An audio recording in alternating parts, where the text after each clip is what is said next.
Bienvenue dans ces podcasts de qualité. Nous sommes encore ici avec le coach Toja dans Sans Filtre Podcast. Aujourd'hui, j'ai l'honneur de recevoir sur ces plateaux un dénonciateur, un démasqueur, policier de l'évangile, à qui j'ai dit bonjour et bienvenue sur ces plateaux. Bonjour mon frère et merci de m'avoir reçu ici dans ton coin favori que j'aime beaucoup. En tout cas, c'est un grand plaisir.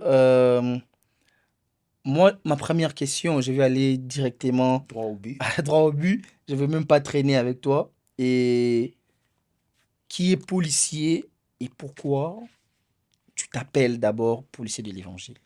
Policier d'évangile, c'est William Songolo de mon prénom. Je suis superviseur dans une entreprise multinationale au Canada Mhm. et j'habite au Canada. Ok. Policier d'évangile, c'est un jeune influenceur chrétien qui dénonce les frasques et les abus spirituels dans les églises, mais qui parle de tout ce qui se passe à l'église. C'est ça. Je suis aussi adorateur, je chante et c'est un peu ça. Dénonciateur. Oui. C'est quand même quelque chose de très rare dans le milieu chrétien. Trop de jugements, les gens qui dénoncent, ce sont des mauvais, Oui. les gens qui jugent et tout consort. Mais pourquoi avez-vous choisi de dénoncer les faux pasteurs? Je n'ai pas choisi de dénoncer les faux pasteurs. Ah J'ai bon? juste exercé la parole de Dieu. Ok. La parole de Dieu a dit de ne pas prendre part aux œuvres de la chair. Si nous allons dans la Bible, Éphésiens 5:11 nous dit « Et ne prenez point part aux œuvres infructueuses des ténèbres, Mhm. mais plutôt condamnez-le. » C'est Dieu qui le dit. Il nous dit de condamner les œuvres des ténèbres. Ce n'est pas parce qu'un lieu est appelé église que tout ce qui se passe là-bas, c'est la lumière. Ah ouais? Le policier de l'évangile, son rôle, c'est de dire au pasteur de prêcher le vrai message, Mhm.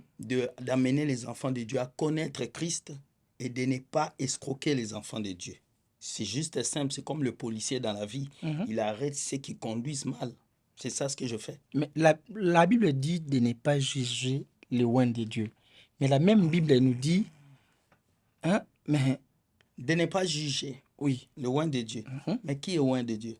c'est celui qui est appelé à exercer les métiers que Dieu lui a donnés.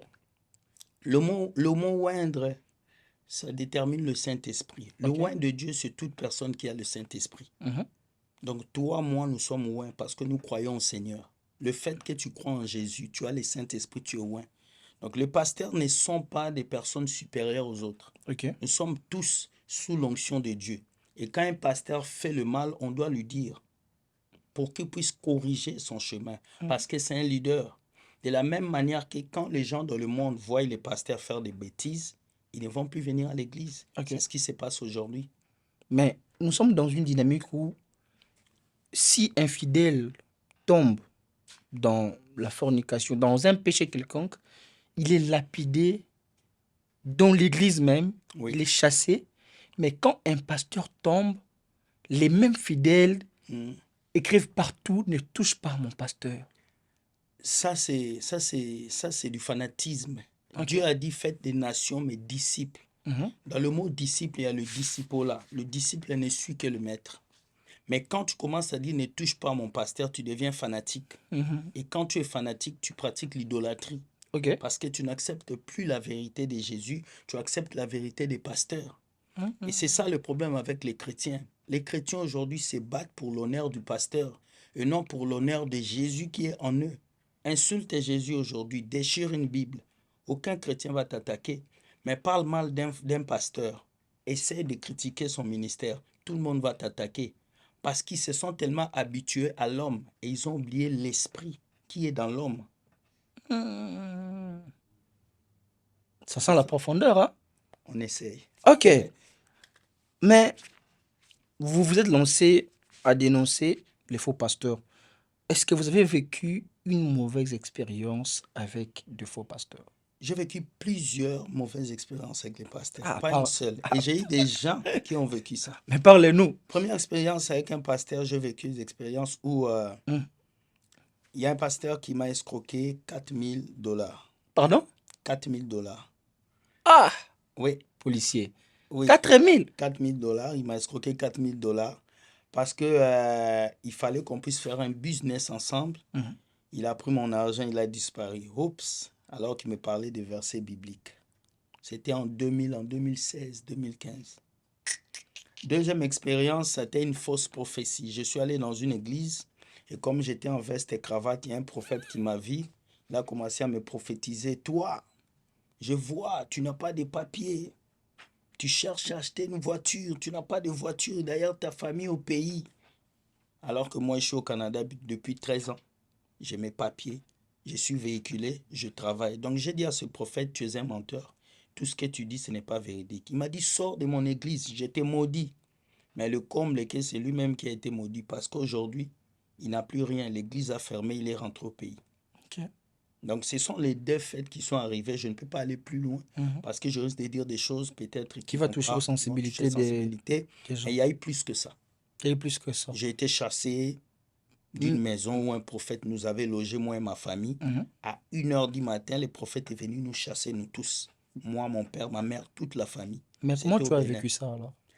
Ben, j'ai compris que l'être humain est faillible et que seul Dieu est infaillible. J'ai Exactement. enlevé ma confiance sur les pasteurs, j'ai mis ma confiance sur Dieu. Exactement.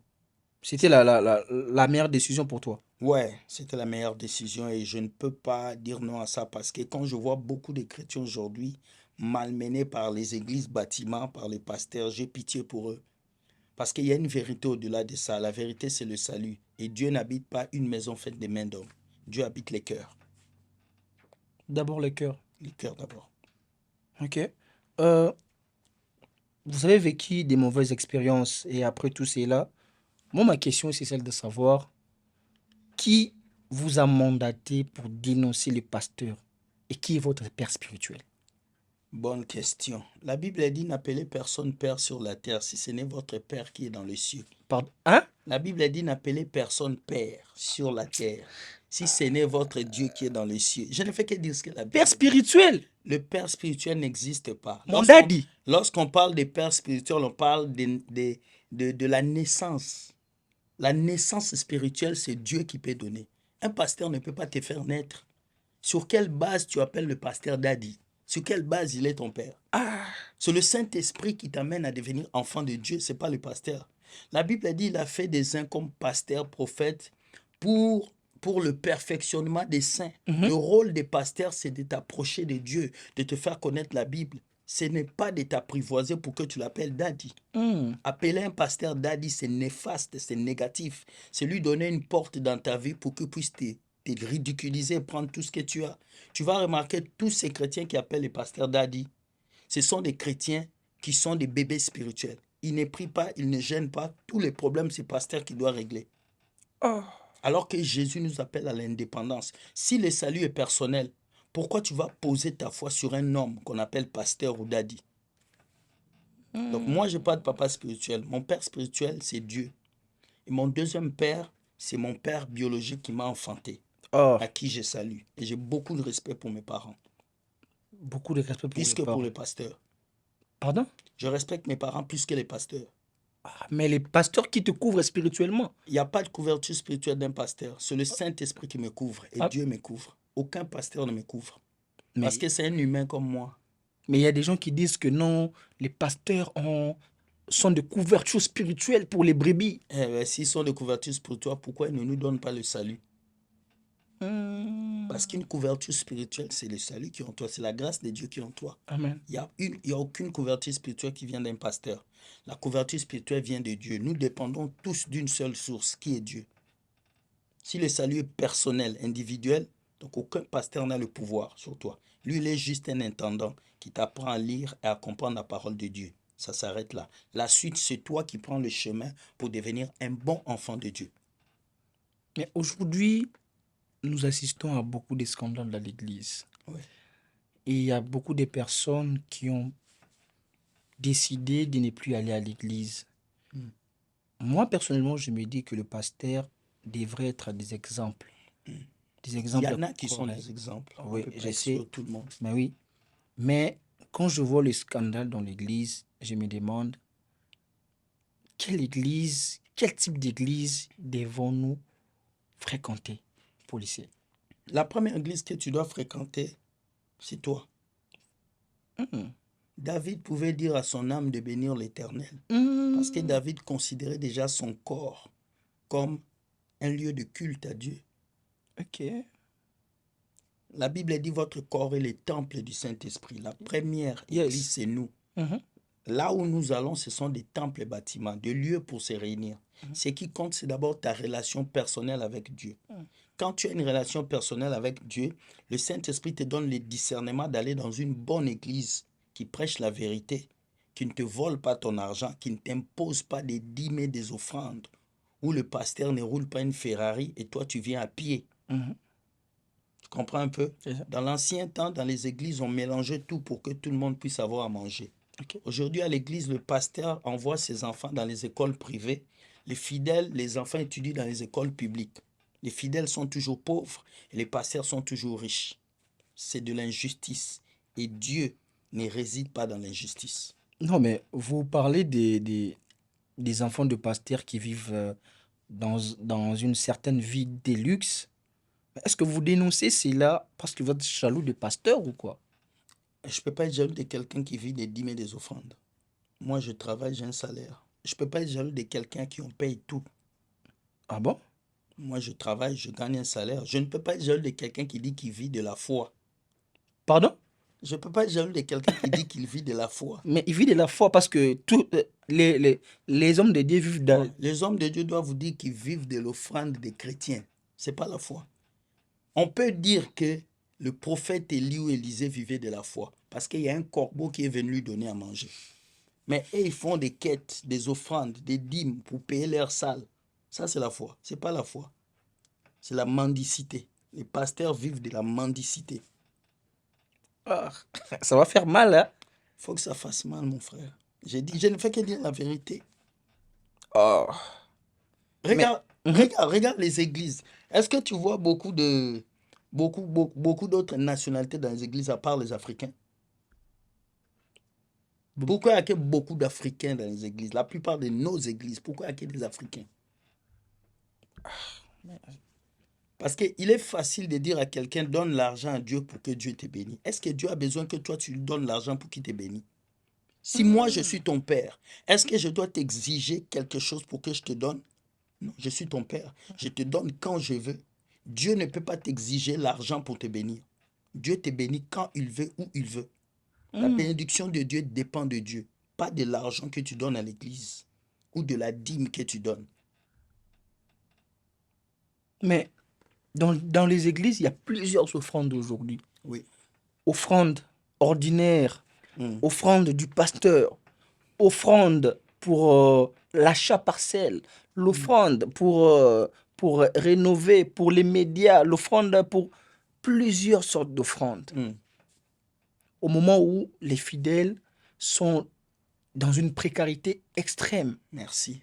est-ce que les pasteurs ont pitié de ces fidèles-là ou c'est juste une recommandation de Dieu qui déclare que le fidèle doit donner de l'argent pour faire vivre l'Église? Le bon berger prend soin de ses brebis. Mhm. On n'a pas dit que les brebis prennent soin du bon berger. Le bon berger aujourd'hui, c'est les pasteurs.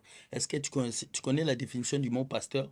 Le pasteur veut dire celui qui nourrit les brebis, celui qui nourrit les moutons. Mhm. Donc si on va dans la brousse, dans les campagnes, on va voir les gens qui marchent avec les moutons, c'est les pasteurs. Le rôle du pasteur, c'est de te nourrir, de payer ton loyer, de prendre son salaire et de t'aider toi. Ton rôle n'est pas d'aider un pasteur. Mais pourquoi pas? Tu peux le faire quand tu le veux, mais le pasteur ne peut pas t'imposer ça. Aujourd'hui, c'est imposé. Donc moi, ce que je vais te dire, il n'y a qu'une seule chose qui est recommandée, c'est l'offrande volontaire, quand tu veux. Tout ce qui reste, c'est du n'importe quoi. Et tu sais que j'ai déjà assisté, parce que moi j'ai grandi avec mon grand-père qui était témoin de Jéhovah. Mm. C'est la seule place où j'ai vu l'offrande, c'est écrit offrande volontaire. Voilà. C'est vraiment écrit chez C'est les témoins ça. de Jéhovah. Et tu ne verras, c'est vraiment rare de voir les témoins de Jéhovah Non. faire des appels, des offrandes. Non. Mais je sais pas, mais chez nous, dans le réveil, on voit, on affiche même les montants en Ouais. arrière. Ouais. Quelqu'un a donné 1 000 $, l'autre a donné 2 000, On monte encore. En fait, c'est les enchères, c'est parce que c'est un business. L'église, les réveils aujourd'hui, c'est un business. Ok. Plus tu as des chrétiens, plus tu as l'argent. Plus tu as des fidèles, plus tu as l'argent. Ok. Les pasteurs aujourd'hui, vous voyez comme des vaches à lait. Vous qui me regardez. Des vaches à lait. Voilà pourquoi quand un quitte l'église, il se fâche. Parce qu'il y a l'argent qui part. Oh. Ben oui. Si tu quittes l'église, le pasteur pleure. Il perd. Il a moins de bénéfices. C'est leur business. Et surtout en Occident, les pasteurs suivent les fidèles. Ben oui. Mais c'est pas comme ça en Afrique. Hein. En Afrique, il y a beaucoup de fidèles. Ben oui. Mais ici, Ici, il n'y a pas un travail, on a beaucoup de choses à faire. Moi, je peux dire, ça fait combien de temps que je ne suis pas allé à l'église? Ça fait au moins 3 ans que je ne suis pas allé à l'église. mais comment tu vis? Hein? Mais comment tu vis sans pourtant aller à Je vis de l'église? la parole de Dieu, je lis la Bible chez moi, je prie. Je suis à l'église SEM. Tu connais SEM? Non, non. Église des chrétiens à la maison. Fantastique. Oh. J'ai pas de stress. Bon, moi, je vais à l'église, mais je vais pour voir les comédiens. Ah. Mais il y a les comédiens.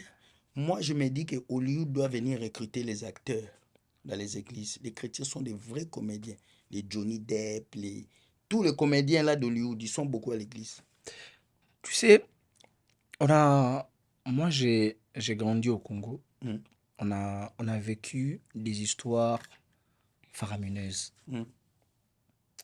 Les familles brisées, les familles séparées, les familles sans nouvelles de leurs enfants. Pourquoi? Parce que un prophète a déclaré que les enfants sont des sorciers. Et toute une famille brisée. Qu'est-ce que tu penses de la prophétie? Je pense que la prophétie est importante, mais la prophétie est un peu abusée aujourd'hui. Okay. Je pense que si on a 100% de prophètes, au moins 2% sont des bons prophètes. Les 98 sont des aventuriers. La prophétie n'est pas reliée à une voiture, à une maison. La prophétie est reliée à ton âme.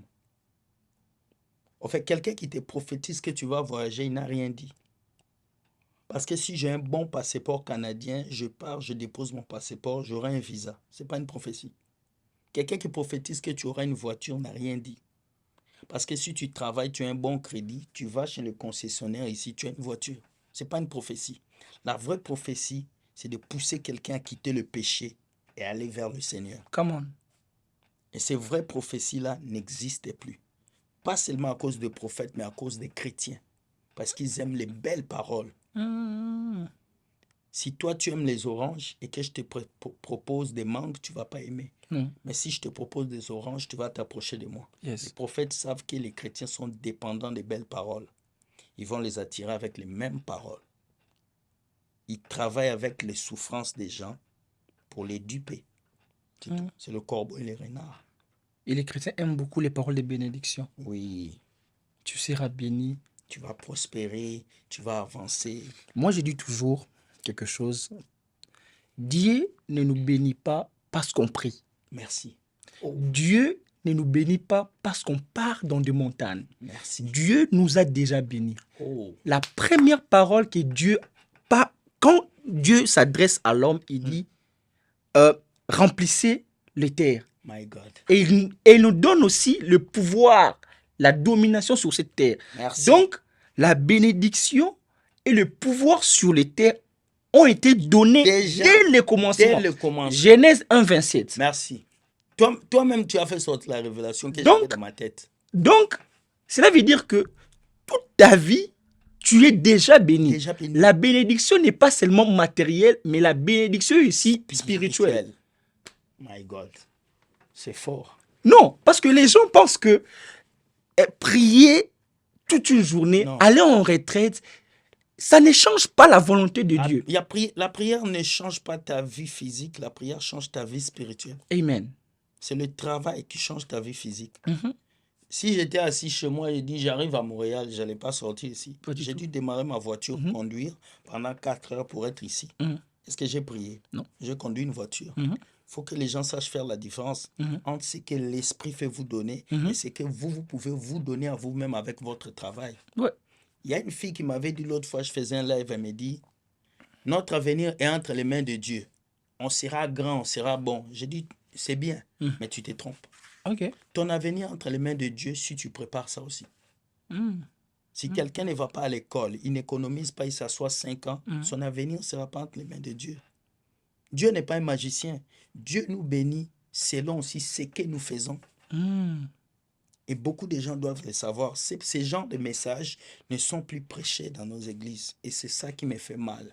Voilà pourquoi je suis le policier. Pour rappeler à ces pasteurs, dites aux chrétiens de faire la différence entre le spirituel et le physique. Dites aux chrétiens d'aller travailler, de ne pas rester du lundi au dimanche à l'église et dire que Dieu ne les bénit pas. Les bontés de l'Éternel se renouvellent chaque jour. Amen. Mais qui sont les chrétiens qui saisissent ces bontés-là? Personne. C'est triste. C'est triste. Parce qu'on a l'impression de limiter Dieu. Tu n'es pas béni, ta vie est bloquée. C'est ça. Ta vie est, je vois la mort devant toi. C'est ça. Donc les paroles qui font peur aux chrétiens, et ça leur met dans une position de faiblesse. C'est l'évangile de la peur. Ok. Tu sais, quand tu regardes un film d'horreur, qu'est-ce que tu as? Tu as peur. Tu ne sais pas ce qui arrive. Tu oublies qui tu es. Tu oublies que tu es chez toi. Tu entres dans le film. C'est ce que les pasteurs font aux chrétiens. Si tu ne payes pas ta dîme, Dieu ne va pas te bénir. Le dévoreur va venir. Si tu ne fais pas ça, et les chrétiens ont peur. Ils ont peur. Ils font les choses par peur. Ils oublient qu'ils ont le Saint-Esprit, qu'ils ont la puissance de Dieu. Comment tu peux comprendre que moi, je suis un chrétien, toi, tu es un païen? On s'en va déposer le document dans la même société. Moi, je peur qu'un sorcier bloque mon document. Alors que moi, je dis que j'ai un Dieu plus puissant que toi. Si mon Dieu est puissant, pourquoi je vais avoir peur qu'un sorcier bloque ma demande? C'est que je ne crois pas. Les chrétiens ne croient pas vraiment à la puissance de Dieu. Ok. S'ils croyaient à la puissance de Dieu, ils n'allaient pas acheter des huiles d'onction, ils n'allaient pas avoir des savons prophétiques, ils n'allaient pas courir derrière les hommes. Parce que Dieu qui est en vous est plus fort que le pasteur qui est devant vous. Écoutez-moi, Dieu ne te bénira pas forcément parce que tu donnes de l'argent à l'église. Non seulement parce que tu pries tous les jours. Dieu est souverain, il bénit qui il veut. Et d'abord, il t'a béni depuis le commencement en lisant Genèse 1, le verset 27. Depuis, Dieu t'a béni. Donc, les mauvaises paroles sur ta vie, tu es maudit, tu es comme ça, faut pas vraiment le croire. Mais le chrétien vit dans la peur comme nous l'avons soulevé ici. Et je crois aussi c'est à cause de la précarité. Oui. Est-ce que le manque peut créer une peur ou une position de faiblesse devant le pasteur? Je pense que oui. Je pense que oui. Est-ce que tu sais qu'en Afrique, les gens prient pour le visa? Tu ris, hein? Il y a des gens qui font 3 jours secs pour avoir un visa. Mais est-ce que toi, tu peux prier pour un visa? Est-ce que toi, tu peux t'enfermer? Tu as une femme et des enfants. Tu peux laisser le travail, t'enfermer pour avoir un visa. L'autre fois, je suis allé en Afrique. Je n'ai pas prié pour un visa. Je suis allé déposer mon passeport. J'ai un passeport canadien qui a 150 entrées sans visa. Donc, si je vais aller en France, je paye mon billet, je pars en France. Est-ce que je dois prier pour ça? Il y a des prédications qui ne vont jamais marcher dans certains territoires. Come on. Wow. Un prophète ne peut pas venir te dire au Canada, tu es possédé parce que ta famille bloque ton travail. C'est faux. Oh my God. C'est faux. Tu ne peux pas finir ton école, tu as un diplôme en informatique. Un prophète te dit, on t'a bloqué. Tu es à Montréal, tu es au Canada, il y a un problème. C'est que tu es paresseux. Parce que si un païen qui ne prie pas, il finit l'école, on l'emploie. Toi qui dis que tu as Christ en toi, pourquoi on ne t'emploie pas? C'est que tu as accepté un faux Jésus. Oh là là. Il y a des prières qu'on ne fait pas dans certains territoires. Oh my God. Ça, c'est une révélation forte. Tu es au Canada, tu pries, Seigneur, donne-moi l'argent. Non. Non. Seigneur, donne-moi des opportunités pour avoir l'argent. Dieu donne des opportunités. Dieu ne donne pas l'argent. Parce que si on reste ici pour prier pendant des mois, l'argent ne tombera pas du ciel. Tu auras l'argent des mains. Ah, c'est des bêtises. Clique sur j'aime si tu veux que Dieu t'élève. C'est des bêtises. Si tu ne te bats pas dans la vie, Partage ta vie. oh, Si tu ne te lèves pas dans la vie, mon frère, pour avancer, tu vas être ces chrétiens qui like les posts des grands pasteurs. Tu vas tapoter les lives des grands Aimer, pasteurs. commenter, partager. Tu auras mal au doigt, ton doigt va faire comme ça. Mais tu n'auras rien. Tu seras fauché comme un rat de l'église. Oh my God. Tu vois les rats de l'église, ils viennent là, ils assistent à tout, mais ils n'ont rien. Et beaucoup de chrétiens sont comme ça. Ils vivent des paroles d'espoir. À un certain moment, il faut arrêter de vivre des paroles d'espoir. Si toi, avec ta femme, vous êtes là, c'est parce que tu as concrétisé tes paroles. Si tu parlais seulement, ils n'allaient jamais rester. Non. Et comment les chrétiens peuvent rester avec des pasteurs qui leur promettent toujours? La fin de l'année va arriver. Ils vont faire réveillon. Passons à l'année supérieure. Traverser pour aller où? Tu seras béni. Année de gloire. Ma soeur, je te dis, toi qui en avais promis le mariage, on est déjà au mois de juillet. Bientôt. 7 mois. Il faut venir nous dire, est-ce que ton mari est arrivé? Policier de l'évangile. En tout cas, une petite parenthèse. Nous faisons des podcasts pour éduquer, édifier et sensibiliser. Et à retenir que le propos de nos invités les engage seuls.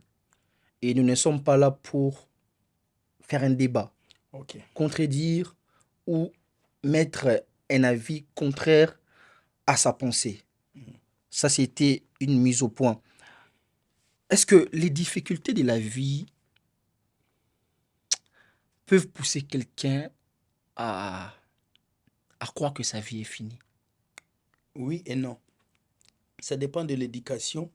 Ça dépend de comment est-ce que cette personne a grandi. Mais quel type d'éducation? Spirituelle ou... Spirituelle et familiale. Je peux dire, quelqu'un qui a reçu beaucoup de coups dans son enfance peut croire que c'est fini. Oh. Et quelqu'un qui a été blessé au fond de lui peut croire que c'est fini. Voilà pourquoi beaucoup de chrétiens sont blessés. Yes. Et quand tu as une blessure intérieure, c'est difficile pour toi de te relever. Tu vois, et beaucoup de jeunes, beaucoup de personnes sont blessées.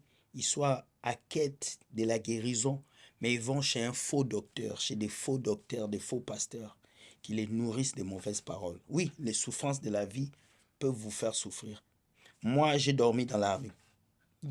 J'ai dormi pendant 3 mois dans la rue. J'ai demandé de l'argent.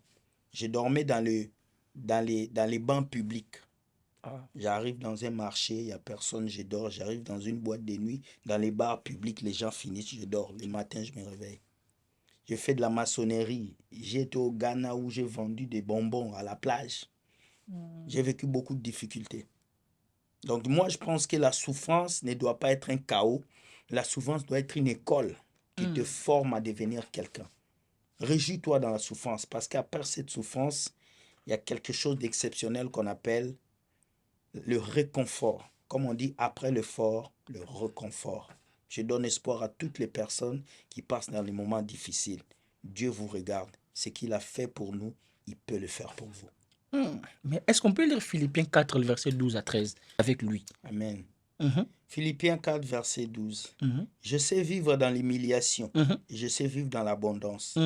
En tout et partout, j'ai appris à être rassasié et à avoir faim. Être dans l'abondance et dans le manque.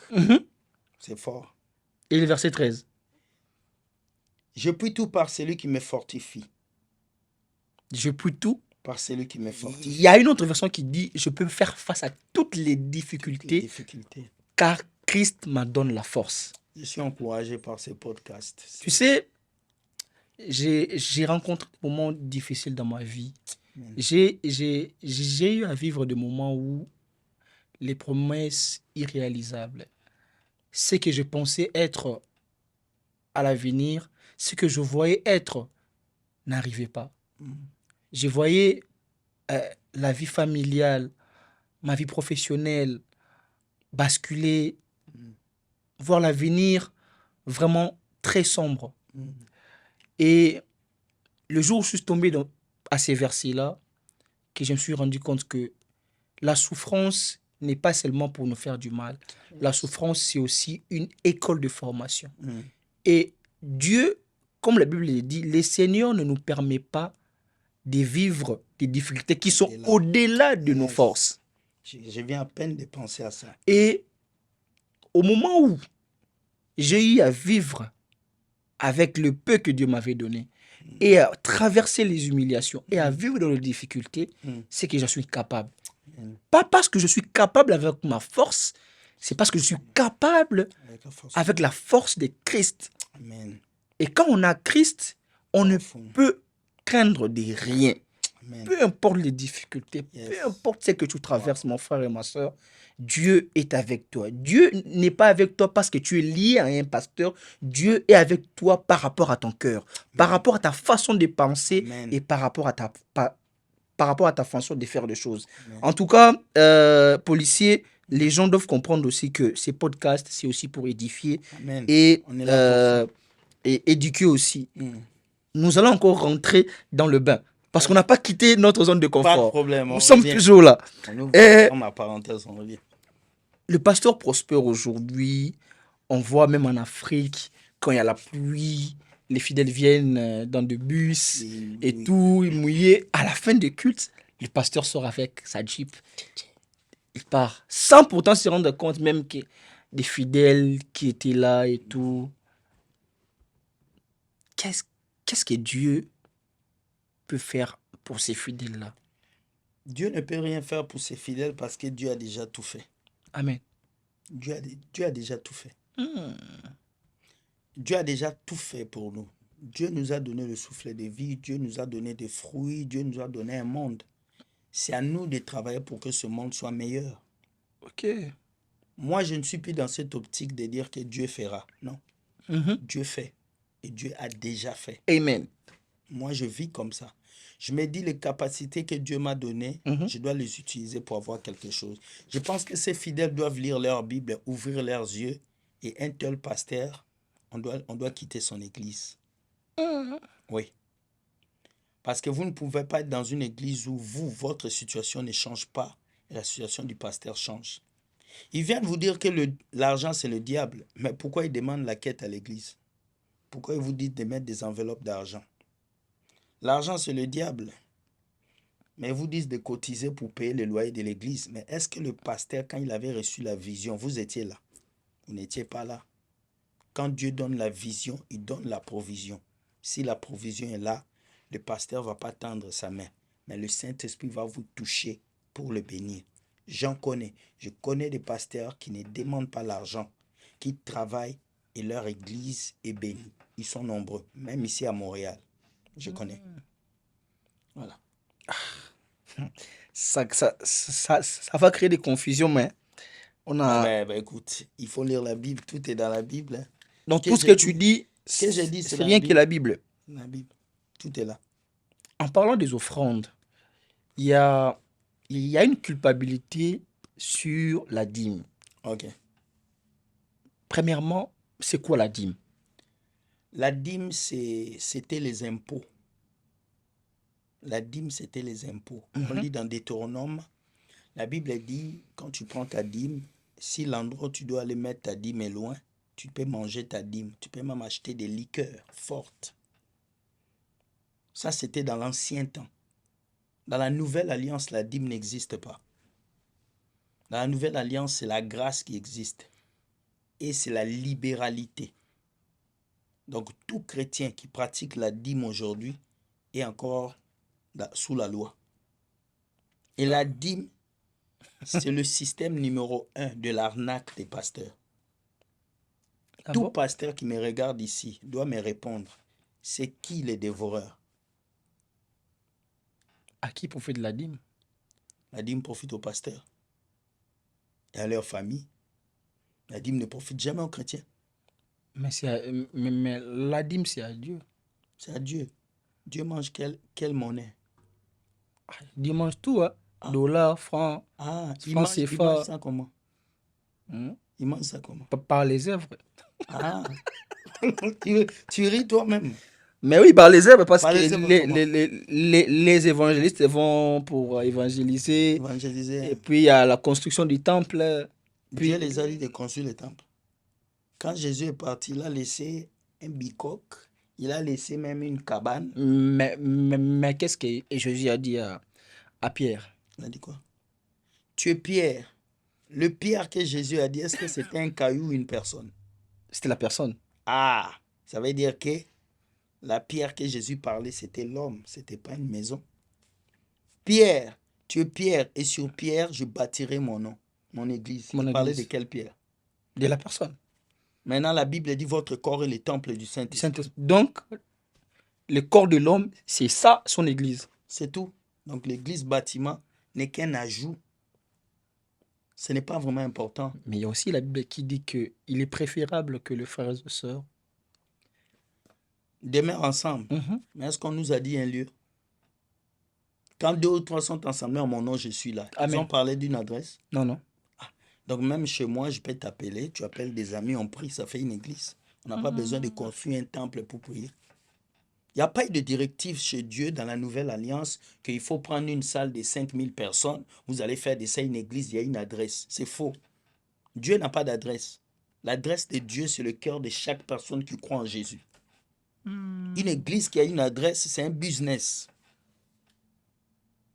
Ils ne vont pas l'accepter, mais ils le savent que c'est un business. Enlevez la dîme et les offrandes dans les églises. Beaucoup qui sont ici ne seront plus de pasteurs. Ils vont repartir être des mécaniciens, des chauffeurs poids lourds. Ils vont repartir faire leur boulot qu'ils faisaient avant. Ok. Parce que beaucoup sont devenus des hommes de Dieu aujourd'hui à cause de la dîme et des offrandes, à cause de l'argent. Ah, mais toi aussi, tu peux être un bon pasteur. Hein? Continue à cop. Bah, tu vois, ouais, ça va boire bon. Comment pasteur? Maintenant, ils sont comme pasteur, non, bête fort. Au lien fort. Non, il y a fort, mais je pense que je ne veux Non, pas mais c'est bon porter déjà sur être. ma tête ces choses-là. Ouais, parce que c'est déjà quelque chose que toi tu reproches aux gens. Oui, Donc, je peux mais pas le faire. qu'est-ce que je voulais dire? C'est que il y a une différence Ouais. des églises, Mm. je dirais même dans le monde du fonctionnement. Mm. Au Congo, bah, culte, ils allaient mardi, mercredi, jeudi, vendredi, samedi, Ouais. du lundi au dimanche, du lundi au lundi. Ekene nango. Et Kezongi, Eh, église de Kezongi, Betama. Tondi. 3 cultes, tongo midi pokwa, Mabonza pe mabonza ekota. pe et chama na ngona Aopesa ba na nyonso. bango kaka po baolela nzala. Ba oli lansala. Mais tokomi na poto boye, j'ai changé. Faut changer. Komika dimanche Ah ben. na Zoom. Eh. Pourquoi cette différence? Mon frère, le temps, l'argent, les activités, mon frère. Ma voiture est garée dehors, je dois mettre le carburant. C'est la prière qui va me donner le carburant. Mon loyer à payer. C'est le rabababa qui va me donner mon loyer. Va dans une banque. Reste debout devant les guichets, commence à parler en langue. Chop, on va appeler la police, on va t'amener au centre psychiatrique qui est ici, là, à Montréal. On va te piquer, on va dire que tu es possédé. Le parler en langue ne va pas attirer l'argent, c'est le travail. Mon frère, ici, c'est le travail qui prime. Je prie chez moi. J'ai une vie personnelle avec Dieu. Mais je pars à l'église les dimanches seulement. C'est tout. Parce que ce n'est pas le fait de partir à l'église qui te sauve. Ok. C'est le fait de vivre une vie de sanctification et de vivre la parole de Dieu qui te sauve. Amen. Ce n'est pas la multiplication des œuvres qui te qualifie. C'est la multiplication de l'obéissance et de la pratique de la parole qui te qualifie devant Dieu. Oh là là. Devant le pasteur, tes œuvres te qualifient. Mais devant Dieu, c'est ton obéissance à sa parole qui te qualifie. Et obéir à Dieu ne veut pas dire faire seulement les actions. Non. Ok. On peut obéir à Dieu sans faire les actions. Ce n'est pas parce que quelqu'un ne part pas à l'église qu'il désobéit à Dieu. Faux. Quelqu'un peut être hors de l'église, il est dans la sainteté, puisque c'est lui qui part à l'église tous les dimanches. Comment? Non, en tout cas, on est relax aujourd'hui. On parle calme. Donc, moi, j'aime ça. On discute avec les policiers de l'évangile. En tout cas, ils viennent de loin, depuis Gatineau, pour nous faire plaisir. Gatineau, je vous aime, Gatineau. Les gens du Gatineau, en tout cas, je vous salue aussi. Mais l'affaire parler en langue, on vient d'assister à un challenge. Hein? C'était comme les rap, c'était comme nani nanana et tout. Ça sortait. Donc les gens ont fait des challenges, les gens ont même dansé, des censés sur ça, dans ces challenges-là. Mais comment d'abord tu comprends et tu appréhendes le parler en langue? Je crois parler en langue. je crois que quelqu'un peut parler en langue, Mhm. mais le parler en langue en désordre, je ne crois pas. La Ok. Bible nous dit que quand tu parles en langue seule, Mhm. tu t'édifies. Mhm. Mais quand tu parles en langue devant les gens, il faut qu'il y ait quelqu'un pour interpréter. Paul l'a dit dans Actes au Corinth, je crois. Il faut qu'il y ait quelqu'un. Je ne suis pas contre le parler en langue, mais quand le parler en langue devient désordonné, c'est là que ça pose un problème. Est-ce qu'on peut chanter les paroles en langue? Non. Ah. Mais non, on ne peut pas. Mr. Pitoro Boyo, baby sango. Petit moro boye na lobara petit wana zengde ça fait rababa ribibibi petit wana za normal te. Comment tu peux faire une chanson, tu vas au studio et tu dis ça fait rababa. Toi-même tu sens qu'il a écrit le couplet de parler en langue. Et les chrétiens ont chanté ça. Je vous dis déjà, vous avez blasphémé contre le Saint-Esprit. Ce petit-là doit se repentir. Peut-être c'est la preuve aujourd'hui qu'on ne l'entend même plus. On ne peut pas chanter en langue. Tu peux chanter en langue quand tu es là, tu loues Dieu, ça sort. Mais tu ne peux pas aller au studio. Tu payes. On met le micro. Tu enregistres et puis bon, le couplet n'a pas marché. Répétez encore. Rabababa. Non, coupe, répète encore. Rabababa. Non, vous voulez jouer avec qui? Vous voulez jouer avec qui? Nous, quand on louait Dieu avant, moi, je me rappelle quand j'étais dans la chorale. Tu joues, le pasteur te punit. On t'arrache le micro devant tout le monde. Est-ce que tu connais le département qui amène beaucoup de démons à l'église? C'est le département des chantres, des impudiques, des masturbateurs. Monsieur Baby. Right. Je t'assure. Le département où il y a le plus de péché, c'est le département du groupe de louanges. J'ai été directeur général du groupe de louanges. Je sais ce que je t'ai dit. Donc pour les cas qu'on a, hein? Papa. On a un moi. Depuis l'âge de 5 ans, je suis à l'église. J'ai quitté l'église à l'âge de 30 ans. Imagine. Mais pourquoi? Hein? Mais pourquoi C'est pas que j'ai quitté l'église, je prie Dieu, mais je ne vais plus dans les églises. Ah, mais tu n'exerces pas genre Non, dans un département. dans un département. Mais tu pars juste à l'église Je pars normale, l'église simple. normale, voir comment les gens tombent, malgré ils ont porté les pantalons, voir comment les frères là qui aiment donner beaucoup de dîmes s'élèvent, voir comment... Habillé en veste. Voilà, c'est ça. Ah. Ça va aller, ça va aller. Si on était chez notre confrère David Mombele, j'allais te dire il faut boire l'eau.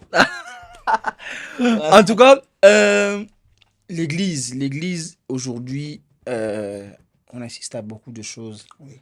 Mais quand vous voyez les gens utiliser le parler en langue pour faire des challenges, est-ce que c'est parce que l'auteur de ces parler en langue, je dirais, il n'a pas été inspiré, ou c'est les gens qui ont fait ces challenges qui n'ont pas compris le contexte du parler en langue du pasteur? D'abord, la source. La source est très importante sur tous les points. Ok. Je t'ai dit que je suis adorateur. Le plus important dans la musique, c'est d'abord la personne qui chante. Chris Brown peut faire la meilleure chanson d'adoration. Chris Brown. Mais moi, je ne vais jamais écouter ça. Parce que c'est Chris Brown. Donc, le plus important, c'est la personne qui chante. Quelle inspiration il a eu. Ok. Donc, on ne peut pas parler des fidèles qui ont écouté. On doit parler de la personne qui a fait sortir la chanson. Donc, il doit s'expliquer et parler. Et moi, pour moi, le parler en langue, c'est le Saint-Esprit qui te touche au moment opportun. Le parler en langue n'est pas comme une vitesse de voiture. Je parle en langue, rabababa. Non. C'est le Saint-Esprit qui l'active en toi. C'est ça, en fait. Donc, c'est ça. Vraiment, c'est encore une chose à rajouter. Les chrétiens. D'abord, c'est qui un chrétien? Bon, je vais te ramener sur le contexte. Moi, je ne suis pas chrétien. Pardon? Je ne suis pas chrétien. Ah. Parce que tous les chrétiens iront en enfer. Et monsieur Pen. Ah. Tu as peur. Attends. Les chrétiens. J'ai fait cette vidéo, tout le monde est tombé. Jésus n'était pas chrétien. Ok. Jésus était fils de Dieu. Et Jésus ne fait pas de nous des chrétiens. Jésus fait de nous des enfants de Dieu. Il a dit, mais à ceux qui l'ont reçu, à ceux qui croient en son nom, il les a donné le pouvoir de devenir enfants de Dieu, pas chrétiens. Chrétien, c'est un surnom qu'on nous avait donné à Antioche par des païens parce qu'on se comportait comme Jésus. C'était un pseudo. On ne peut pas coller un pseudo à notre salut. La chrétienté est un mouvement. Jésus n'a pas créé un mouvement. Jésus a créé une relation. Comment? Donc je suis enfant de Dieu. Je ne suis pas chrétien. Donc, si tu es en relation avec Jésus, ça te suffit. Tu es enfant de Dieu. Oui, ça te suffit. Cette relation que tu chéris. Maintenant, si tu veux être dans un mouvement qu'on appelle christianisme, tu veux suivre les chrétiens, tu veux aller être mouton des pasteurs, là, ça va être dur pour toi. Voilà pourquoi j'ai dit les chrétiens n'iront pas au ciel. Pas que je définis qu'ils n'iront pas au ciel en tant que juge, mais la manière dont je compris est que un chrétien seulement sur ce nom n'ira pas, mais un enfant de Dieu ira au ciel. Ça va être dur pour que les gens comprennent, mais lisez la Bible, ça va aller. Mais pour être enfant de Dieu, il faut marcher selon les préceptes. De Dieu. Voilà. Mais les mêmes chrétiens là, qui se disent enfants de Dieu, ils sont dans des scandales. Ils sont dans des choses... ils sont dans le péché. Mais non. Qui sont les enfants de Dieu? Je ne dirais pas en général, mais la majorité des chrétiens. La vie chrétienne se vit personnellement. La vie chrétienne ne se vit pas en communauté. Ok. Tu vois, moi, je n'ai pas le droit de te dire que toi, tu n'es pas un chrétien. Tu comprends? Parce que tu as fait telle chose. Mais j'ai le droit de juger tes actes et de juger tes messages. Tu vois? C'est important. Le mot jugement prend 3 formes dans la Bible. Ok. Il y a le jugement dernier que Dieu va nous faire à la fin. Mhm. Il y a le jugement qu'on doit faire aux gens qui sont à l'église. Parce que la Bible dit, tu sais que la Bible nous a dit de juger. Tu nous informes. 1 Corinthiens 5, merci beaucoup, verset 12. Qu'ai-je en effet à juger, c'est du dehors? N'est-ce pas, c'est du dedans que vous avez à juger? C'est du dehors, c'est des païens. C'est du dedans, c'est à l'église. Ici, oui. Mais les chrétiens jugent le païen, non? Ah, le païen ne doit pas être jugé. Les païens doivent être aimés et évangélisés. Ceux qui doivent être jugés, c'est les chrétiens qui sont à l'église, parce qu'ils connaissent déjà la vérité. Et quand tu connais la vérité et que tu ne la pratiques pas, quelqu'un d'autre doit te juger. Le mouvement du jugement envers un chrétien, c'est comme une critique positive que tu lui apportes pour qu'il revienne sur le chemin. Comment? C'est ce que je fais en tant que policier. Le 3e jugement, c'est ce que tu fais à toi-même. Lorsque tu es dans le péché, que tu lis la parole de Dieu, tu vois que tu as mal agi, la Bible te juge. Tu te juges toi-même. Le jugement que Dieu interdit, ne jugez pas, vous ne serez pas jugés. C'est le jugement dernier. C'est mettre le point sur la vie de quelqu'un, la vie spirituelle. Et alors les jugements sur le pasteur? Et alors le jugement sur le pasteur? Sur le pasteur, comment? Ben, ne jugez pas Améouin, ne jugez pas au pasteur. Ne jugez pas mes ouins, ça parle de tout le monde. Maintenant, qui est ouin? Il faut définir qui est ouin. Ok, tu venais d'en parler même tantôt. Qui est ouin?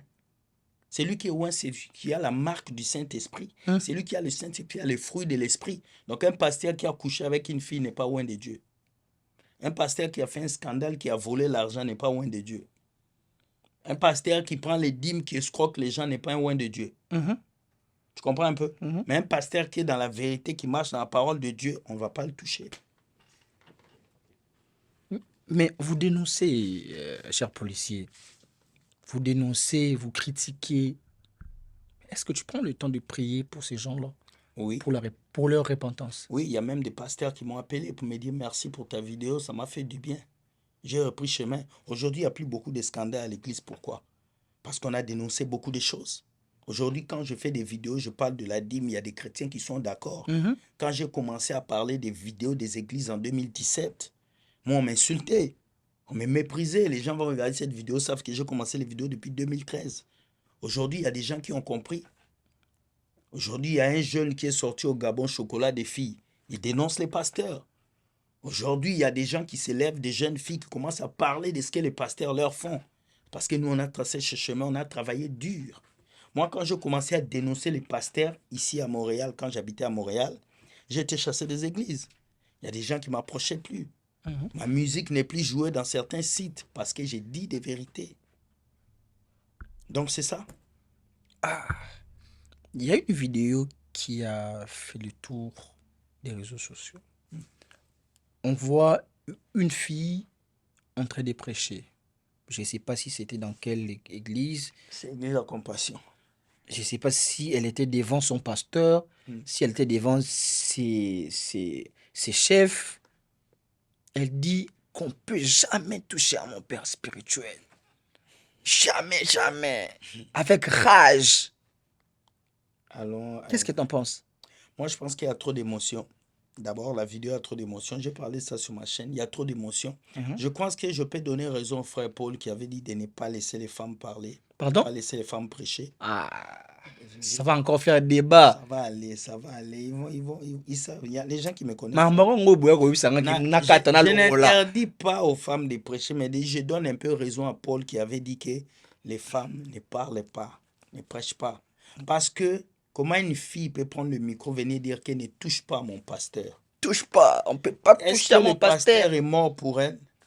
Et elle dit, mon pasteur qui est ma couverture spirituelle. Des bêtises. Bon, moi, je vais dire c'est des bêtises. Pour moi, c'est des bêtises. Les gens qui lisent la Bible savent que c'est de l'idolâtrie. C'est le culte de la personnalité. Allez taper sur Google, culte de la personnalité. Ça se passe aujourd'hui à l'église. En fait, c'est facile de ramener la pensée d'une personne à adorer un pasteur, surtout les femmes. Donc moi, quand une femme fait ça, moi, je me dis, elle a juste besoin qu'on prie pour elle. Je respecte beaucoup la gente féminine. Je ne peux pas aller loin. Je vais juste lui dire juste que ma soeur, ressaisis-toi. Ressaisis-toi et cherche à ce que Jésus soit honoré dans ta vie. Pas ton pasteur, parce que ton pasteur, c'est un humain. Il peut se tromper. Voilà, c'est tout. Moi, ce que je peux rajouter, c'est que aujourd'hui, les gens ont plus peur de pasteurs, protègent plus de pasteurs, deviennent plus des fanatiques de pasteurs. Ça, c'est pas bien. Moi, je dis toujours une chose. Hein. Il n'y a aucune prophète qui a prophétisé sur ma vie plus que ma mère. Merci, merci, merci, merci. Il n'y a aucune prophète qui a le pouvoir devant ma mère. J'aime ça. Parce que dans la logique spirituelle, ma mère biologique, mes parents biologiques ont la prééminence du pouvoir sur ma vie. Toi, tu as tout compris. Et aucun prophète a dit des mots qui se sont réalisés. Mais je te dis, ma mère à moi, pendant les difficultés de la vie, tango teka mikate, tango teka manioko frites, tango teka makayabu, ma mère me disait toujours, yo okomata ba avion, yo okosomba mituka, yo okosomba mapango, yo okobota bana, yo okende poto. Ma mère a déclaré des paroles qui se sont réalisées aujourd'hui. Ma mère me disait, okotanga ba classe kolikangai. Et Salema Kakabongo. Imagine un prophète vient te dire que ta mère est une sorcière. Moi, je le dis toujours que ma mère, c'est une prophétesse de ma vie. Merci, amen. Tu as tout compris. Tout ce qu'elle a dit sur ma vie, fantastique. Aujourd'hui, je le vois s'y réaliser. Dieu m'a permis de finir mes études qui sont plus avancées que ma mère. J'ai voyagé, elle avait dit ça. Elle m'a dit que j'aurais des enfants, pas au Congo. Tout ce qu'elle proclamait de sa bouche, se sont accomplis. Alors, faites très attention quand vous méprisez vos parents biologiques, quand vous laissez les gens insulter vos parents biologiques au détriment des parents spirituels. Parce que même Dieu a donné d'abord le pouvoir à nos parents biologiques. C'est eux qui contrôlent la terre. Ce n'est pas un parent spirituel qui te couvre d'abord. C'est d'abord ton père et ta mère biologique qui est ton Dieu sur terre. Il faut faire très attention, chers amis. J'aime ça. On va continuer encore avec le policier qui est avec nous. Mais entre-temps, n'oubliez pas acheter vos billets sur Place des Arts pour l'événement de Herman Amissi. Je vais vous expliquer. Il sera avec nous le 31 octobre. On va danser taureau et on sera aussi des boots. Les autres ne vont pas suivre les feux. En tout cas, nous chutons encore petit à petit à la fin.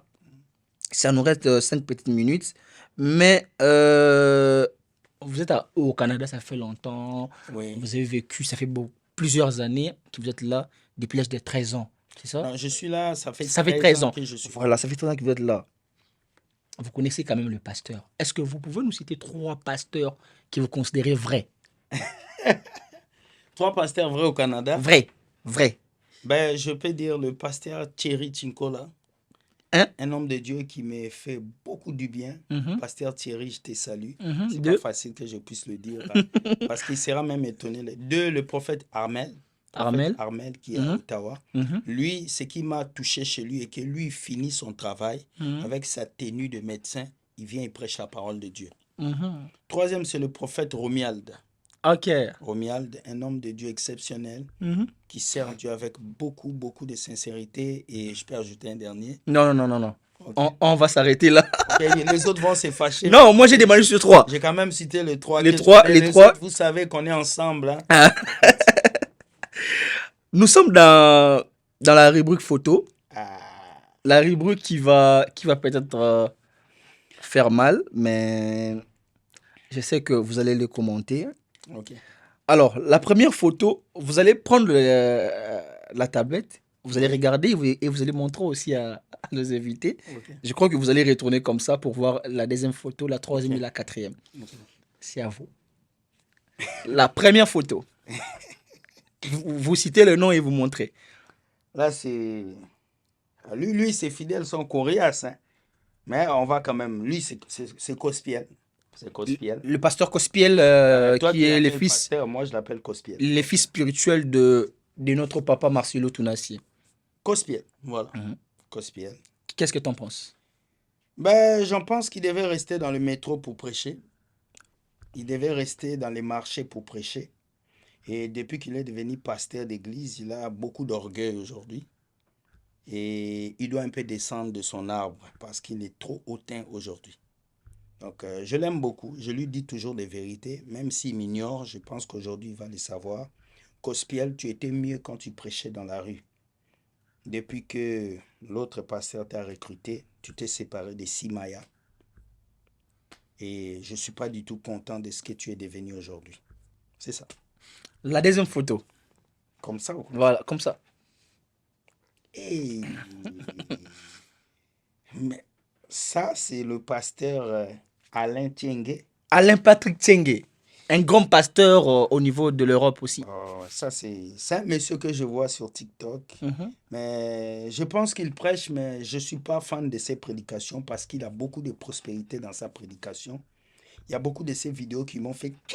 Tu sais, tu fais qui? Il a dit, Dieu a besoin d'une église riche. Mais la richesse que Dieu parle, c'est la richesse spirituelle. Ce n'est pas une richesse physique. Je pense qu'il doit revoir ses prédications.